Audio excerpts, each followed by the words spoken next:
जी, break के बाद programme में दोबारा खुश आमदीद। ब्रेक से पहले अली मोहम्मद खान साहब हमारे साथ मौजूद थे, उनकी गुफ्तगू आपने सुनी।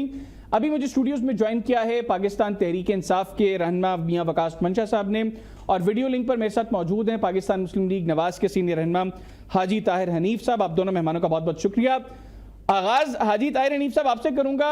अभी खैर वकास साहब से भी पूछेंगे, पहले अली मोहम्मद खान साहब से भी पूछा कि ये जो एहसन इकबाल साहब और फैसल करीम कुंडी साहब अचानक एनआरओ की बातें कर रहे हैं कि तहरीक इंसाफ इमरान खान साहब के लिए एनआरओ का तकाजा कर रही है, वो कह रहे हैं ये तो मतलब मनगढ़ंत बातें हैं जो मुस्लिम लीग नवाज कर रही है। दरअसल हकीकत ये है कि खौफजदा है आप लोग इनसे। औज़ुबिल्लाहिमिनश्शैतानिर्रजीम, बिस्मिल्लाहिर्रहमानिर्रहीम। मैं हैदर भाई इस बात का जवाब वकास साहब की बात का देता हूँ। अभी एक मैंने थोड़ी सी गुजारिश करनी है कि हमारे तहसील हरुनाबाद में शदीद बारिशों की वजह से हमारे जो कुछ इलाके हैं जिसमें सिकसार नहर के इलाके हैं उनमें बड़ी तबाही हुई है, उनकी फसलें खड़ी तबाह हो गई हैं। तो मैंने ये अपील करनी थी आपके तवज्जुह से कि मोहतरमा मरियम नवाज साहबा से ये अपील और प्राइम मिनिस्टर साहब से ये अपील कि वहाँ के इलाके को आफतज़दा करार दिया जाए।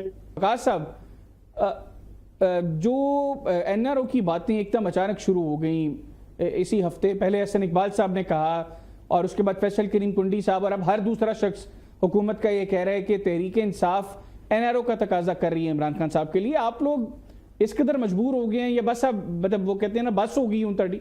अच्छा हैदर, आप मुझे अपने दिल पे हाथ रख के ये बात बताएं। आप अपने दिल पे मेरी बात सुने ना, जब भी आप तारीख के तालिब इल्म है, मेरी बात सुने, जब भी मेरे कायद की इस कौम के लीडर की वो सेहत की हालत है, क्या उन्होंने अभी तक, जब से वो मेरे यहाँ तकरीबन 1 साल से ऊपर हो चुका है, वो पाबंदे सलासल हैं, क्या उन्होंने आज तक कहा कि उनके किसी दांत में तकलीफ हुई हो? कहा उन्होंने कहा उन्होंने कि मेरी कमर में दर्द निकल रही है? कहा उन्होंने कि मैं तख्त पे लेट नहीं सकता? कहा उन्होंने मैं इस गर्मी के मौसम में? मुझे ये बता दें कि मुल्क की तारीख में, मैं सुनता हूं, आराम आराम से कैरी करते हैं, मुल्क की तारीख में कौन सा ऐसा कैदी है जिसको जेल के अंदर आपने जो है वो साइकिल भी प्रोवाइड किया है, जिसको आप लोगों ने एक लंबा जो है वो कॉरिडोर भी दिया है वॉक करने के लिए, जिसको आप जेल में किताबें भी देते हैं, जिसको आपने जेल में टीवी की सहूलत भी दी हुई है, जिसको आप डेली एक अंग्रेजी अखबार भी पढ़ने को देते हैं, जिसको इलेक्ट्रिक ब्रश की भी जरूरत है, जो डंबल्स मांग रहा है, जो देसी खाने बकौल मुस्लिम लीग नवाज के लीडर्स के देसी घी में बना हुआ देसी जो चिकन है, वो ये बताएं क्या कौन सा है तारीख का ऐसा कैदी जिसमें मेरी बात सुने, आप जाके जेल के मैनुअल को देख लें, जेल के सारे निजाम को समझे। क्या जेल के अंदर क्लासेस नहीं होती? क्या जेल के अंदर लोग, एक बात सुने, मेरी बात सुने, हैदर बात सुने, अब देखना, अब मेरी बात सुन ले, हैदर मुझे बात का जवाब दे लेने दे, हैदर मुझे बात का जवाब, अब मेरी बात तो सुन लेना आप। क्या जेल के अंदर लोग अपनी तालीम को कंटिन्यू नहीं करते? क्या जेल के अंदर लोग अखबार नहीं पढ़ते? क्या जेल के अंदर लोगों को अच्छा खाना मुहैया नहीं किया जाता? एक बात सुनिए, अब मेरी बात सुनिए, अब मेरी बात बात नहीं कर रहा, अब मेरी बात मैं इस कॉन्टेक्स्ट में बात नहीं कर रहा। मुझे आपने बात की कि किसी के कमर में दर्द, मैंने तो उस कॉन्टेक्स्ट में, मैं वही आपको कह रहा हूं, अगर वहां पे उन्हें वॉक करने के लिए एक कॉरिडोर बनाया गया है तो क्या जेल के सारे कैदी वॉक नहीं कर सकते? उनके लिए बाहर मैदान मौजूद है। इमरान खान, मेरी बात सुन ले, हैदर अब बात देखना, अब आप मुझे मेरी बात सुन लेना। इमरान खान क्योंकि एक्स प्राइम मिनिस्टर हैं, उनकी सिक्योरिटी के मसाइल हैं, इस वजह से उनको एक मखसूस लॉबी दी गई है। एक मिनट, मैं उस कॉरिडोर की जवाब दे रहा हूं। उस कॉरिडोर को इसलिए बनाया गया, उनके सिक्योरिटी मसाइल हैं। हमें तो कोई इतराज नहीं अगर गवर्नमेंट उनको इस हद तक सिक्योरिटी प्रोवाइड कर सकती है कि वो खुली फजा में फिर ले, तो इससे अच्छी और हमारे लिए क्या बात होगी कि मेरा कायद सुबह को सूरज निकलता देख सके। सूरज नहीं, मेरी बात सुनो ना, ये जो चीजें, ये जो फैसिलिटीज है, ये गवर्नमेंट ने हर वहां पे कैदी को दी हुई है। हर जो बंदा मौजूद है, नहीं मेरी बात, क्या वो उनके पास किताब नहीं है? क्या वो किताबें नहीं पढ़ते? क्या वो अपनी तालीम को, क्या देसी घी में, मेरी बात, वो डॉक्टर्स ने उनको रिकमेंड किया हुआ है, वो मेरी बात सुन, हर किसी का रिकमेंड किया था एक और कैदी को, बिल्कुल। अच्छा बात सुन ले, मेरी बात सुन ले, क्या वो ऐसी उतरा? क्या मियां नवाज शरीफ के घर के खाना नहीं खाता? क्या मियां साहब घर के पाए नहीं दिखाते? मेरी बात सुने, ये नजायज जायज बात की जाती है, जब भी मुस्लिम लीग नून करती है जी उनको देसी घी में खाना पक के मिले, हमें भी इजाजत दें, हम भी अपने घर से, हमारे खान साहब के घर से खाना पका हुआ आ जाता है। आप वो तो इंसानी तकाजे को पूरा नहीं कर रहे, आप कहते हैं उनको ऑलरेडी नहीं, आपने हमने मियां नवाज शरीफ साहब, हैदर, हमने नवाज शरीफ साहब के दौर के अंदर उनको अलाउ किया कि उनके घर से खाना आ जाए, उनके जो डॉक्टर्स को अलाउ किया कि वो जाके जेल के अंदर उनकी तबीयत का जो भी नॉर्मल रूटीन का चेकअप है देखे। अब वो डॉक्टर गए, अब वो अगर हमें भी खाना अलाउ करते ना, हमें क्यों नहीं करते?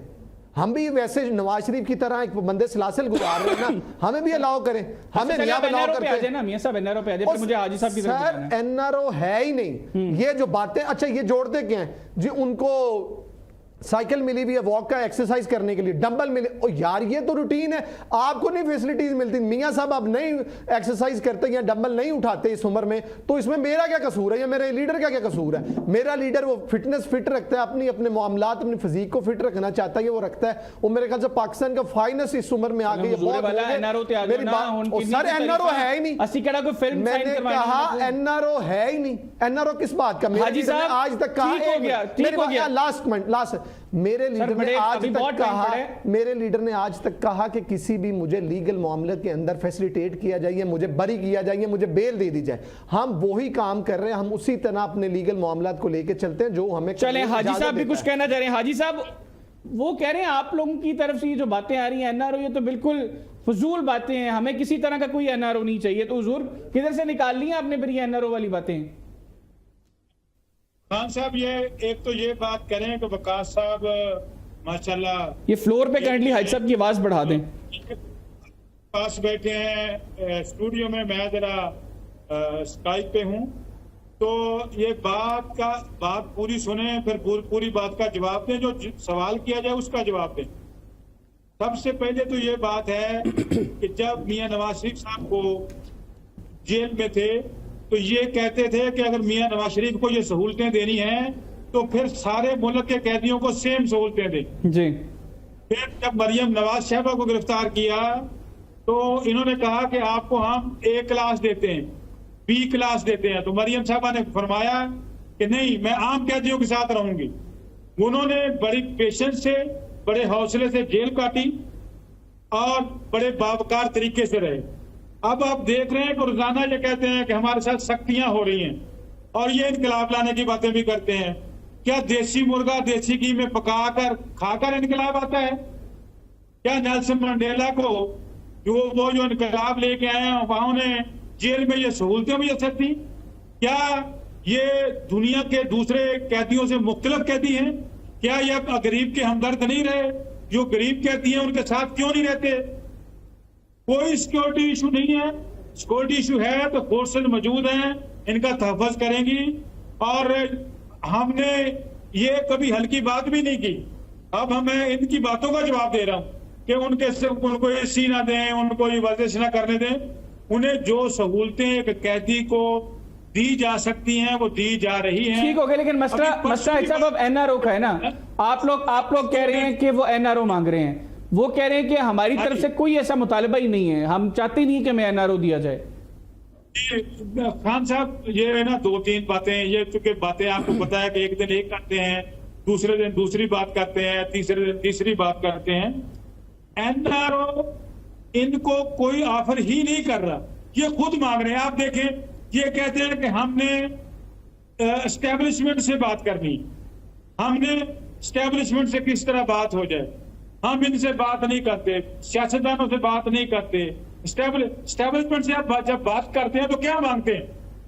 एस्टेब्लिशमेंट से जब आप बात करते हैं तो माफी मांगते हैं, क्योंकि आप एक बगावत कर रहे थे, बगावत आपकी कामयाब न हो सकी, जिस पादाश में आप जेल काट रहे हैं। और अब आपको पता है कि माफी अगर मिलेगी तो वो एस्टेब्लिशमेंट ही देगी, क्योंकि आपने बगावत भी उन्हीं के खिलाफ की थी। तो ये ऐसी वैसी बातें कि हम जी जेल में हैं, हम कहीं भाग नहीं रहे। भाई मेरी बात सुने, इनके पास ऑप्शन क्या है? जब मियां नवाज शरीफ जुल्फ़िकार अली भुट्टो साहब जेल में थे तो सऊदी अरब और दूसरे इस्लामी ममालिक, वो चूंकि एक बड़े लीडर थे, उनके लिए उन्होंने कहा कि हम आप इन्हें छोड़ दें। उनके लिए उन्होंने कोशिश की, इनके लिए तो सोमालिया ने कोशिश नहीं की, किसी मुल्क ने कोशिश की है? इनके पास ऑप्शन क्या है? जब आपने बगावत की कोशिश की है, नाकाम बगावत की, आप उस जुर्म में अंदर हैं, आपको कोई ऑफर ही कुछ नहीं कर रहा है, तो आपके पास क्या ऑप्शन है? लेकिन वो ये कह रहे हैं कि हम लोगों ने कम से कम जेल में बैठ के ये नहीं कहा मेरी कमर में तकलीफ हो गई, मेरे प्लेटलेट्स कम हो गए, मुझे बाहर भेज दो। ये कमर में तकलीफ की तो वो बात कर रहे हैं, कमर में तकलीफ की तो मुश्किल बात कर रहे हैं। उन्हें स्मेल भी आ रही है, उन्हें जनाब 2 घंटे की मुलाकात भी थोड़ी लग रही है, उन्हें जनाब उनकी सेहत भी कुछ कमजोर पड़ रही है। ये सेहत भी कमजोर नहीं पड़ रही, ये इनके हौसले कमजोर बढ़ रहे हैं। जिस तरह आगे बात बढ़ रही है, फ्रस्ट्रेशन का शिकार हो रहे हैं, पार्टी फ्रस्ट्रेशन का शिकार है। लेकिन हाजी साहब मुझे वकास साहब की तरफ जाने उससे पहले मुख्तसरन बताइए कि फ्रस्ट्रेशन का शिकार ये हो रहे हैं कि फ्रस्ट्रेशन का शिकार आप लोग हो रहे हैं? क्योंकि हम देख रहे हैं कि जब ये अनाउंस करते हैं हमने कुछ जलसा करना है, आप लोग हर्डल्स क्रिएट करना शुरू कर देते हैं। जब ये जो है इनफैक्ट अब 8 सितंबर की आप लोगों ने इजाजत दी है, लेकिन आपकी पार्टी के बहुत से लोग ये कह रहे हैं कि वो भी हम जलसा नहीं करने देंगे। तो फ्रस्ट्रेशन इनके एंड पे ज्यादा है कि आपके एंड पे ज्यादा है? मेरी बात सुने, क्या अपोजिशन के लोग जलसा करने के लिए इजाजतों की मिन्नतें करते हैं? वो इजाजत के लिए मिन्नत तलब करते हैं? जब ये 14 में धरना दे रहे थे, किसने इजाजत दी थी? जब ये गालियां निकाल रहे थे, किसने इजाजत दी थी? जब ये सी पैक रखवाने के लिए चाइना के वजीर आजम साहब को रोक रहे थे, किसने इजाजत दी थी? उस वक्त तो किसी से इजाजत की जरूरत नहीं पड़ी। अब इजाजत की बात नहीं है, बात यह है कि लोग इकट्ठे नहीं हो रहे। लोग इनके बयानिए के साथ सिर्फ सोशल मीडिया की हद तक है, ऑन द ग्राउंड इनके बयानिए के साथ नहीं है। ठीक हो गया, इसका जवाब हाजी साहब वकास साहब से ले लेते हैं। हाजी साहब इसका जवाब ले लेते हैं। ठीक है, इसका जवाब ले लेते हैं। वकास साहब, आपने हाजी साहब की गुफ्तगू सुनी, अब वो कह रहे हैं कि सोशल मीडिया की हद तक तो चले आपके बयानिए के साथ लोग खड़े हैं, ग्राउंड पे आपके साथ कोई नहीं खड़ा। दूसरा मेरा सवाल हुजूर वाला मुकम्मल सुन लें। दूसरा पॉइंट ये है कि अब 8 सितंबर का जो जलसा है, वो तो कह रहे हैं कि अब ऑपोजिशन में जलसे कर रहे हो तो उसको किसी इजाजत की जरूरत नहीं होती, ऑपोजिशन डंके की चोट पे जलसे करती है। आप लोग ग्राउंड पे लोग इकट्ठे नहीं कर पा रहे, इसलिए आप लोग जलसे नहीं कर रहे। ये सारा जो इस टाइम वबाल या जो भी आप चीखें सुन रहे हैं ना हुकूमत में बैठी हुक्मरान जमात की, वो सिर्फ और सिर्फ 22 अगस्त के जलसा मुल्तवी मुझे लगा वो सारा मीडिया का आप लोग नहीं, अब वो चीख इसलिए रहे हैं कि उन्होंने देखा कि ये सडन पीटीआई ने अपना स्टांस को चेंज क्यों किया। वो चाह रहे थे कि हम दोबारा इस्लामाबाद आते, उन्होंने एक लीगल जवाज बना लिया था एनओसी कैंसिल करके, और वो दोबारा पुलिस को और या बाकी जो लॉ इन्फोर्समेंट एजेंसीज हैं, पाकिस्तान के मुख्तदार अदारे हैं, उनके साथ हमें लड़वाना चाहते थे। बेसिकली ये जो बार बार ये जो एक अभी हाई साहब ने बात की है, मुस्लिम लीग नून के जो दूसरे रहनुमा बात करते कि हमने बगावत की कोशिश की, कतई नहीं की। हम पाकिस्तान के अंदर मौजूद किसी भी अदारे के खिलाफ नहीं है। हम पाकिस्तान की सालमियत और पाकिस्तान के वजूद के साथ खड़े हैं, और हमारे दिल की दुआ है और हम चाहते हैं कि पाकिस्तान ता क़यामत कायम रहे। गलत बात सुनो ना, अब मेरी बात सुने, पॉइंट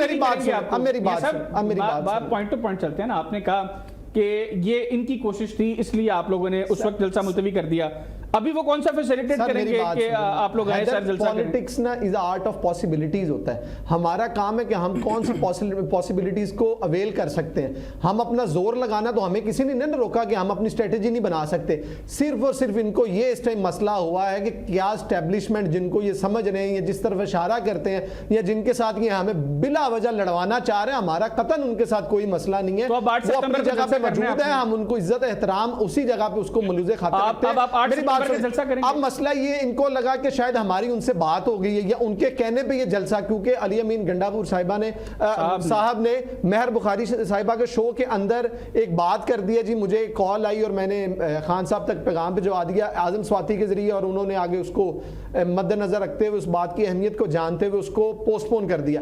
सिर्फ चीखें तब शुरू हुई हैं, उससे पहले क्यों नहीं थी? लेकिन अब खान साहब जो है वो कल की स्टेटमेंट है कि खान साहब ने कहा कि बड़ा गलत फैसला था, कारकुन हमें गालियां दे रहे हैं। ये देखें, ये एक पॉलिटिकल है कि कारकुनान तो चाहते हैं कि जितनी जल्दी हो सके खान साहब बाहर आ जाएं, या कारकुनान चाहते हैं कि हम अपनी स्ट्रेंथ को शो करें। सब ब्रेक की तरफ जाने, ब्रेक से वापस आएंगे तो हाजी साहब मैं आपके पास आऊंगा और गुफ्तगू का सिलसिला आगे बढ़ाएंगे। नाज़रीन छोटा सा ब्रेक लेंगे, कहीं ना जाएगा, स्टे विद अस।